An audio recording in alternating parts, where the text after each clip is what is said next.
انت جاي منين كده؟ انا جاي من المنيا على هارموني ستور في السراج مول، عليك على طول. افتح بقى الجهاز.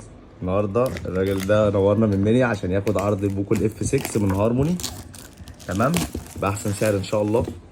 رامات 12 512، معالج اتس جين 3، بطاريه 5، شاحن 90 واط، جهاز قوي جدا، 120 فريم في العاب زي ما انتم شايفين. هو خد اللون الاسود اهو، شياكه اهو. ورينا الشاحن بقى كده، شياكه البوكو الاف 6 شياكه والله. يعني 90 واط. وادي الشاحن اهو 90 واط. مبروك عليك يا صاحبي.